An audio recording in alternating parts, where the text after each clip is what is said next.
Saksakalyan gunarnavasya Vande Guru Sri Charanaravindan.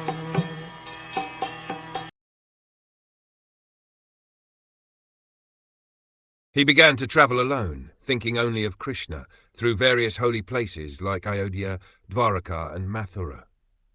He travelled where the air, hill, orchard, river and lake are all pure and sinless, and where the forms of the unlimited decorate the temples.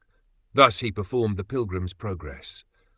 These archya forms of the Lord may be considered idols by the atheists, but that does not matter for persons like Vidura or his many other servants.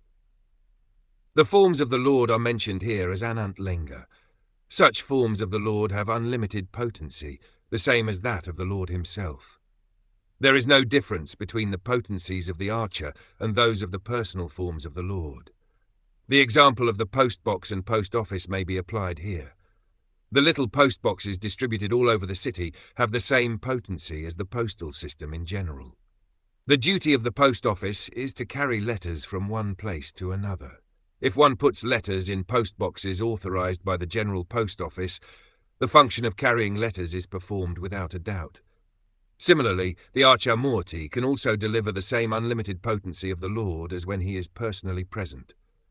Vidura, therefore, could see nothing but Krishna in the different Archa forms, and ultimately he was able to realize Krishna alone and nothing else.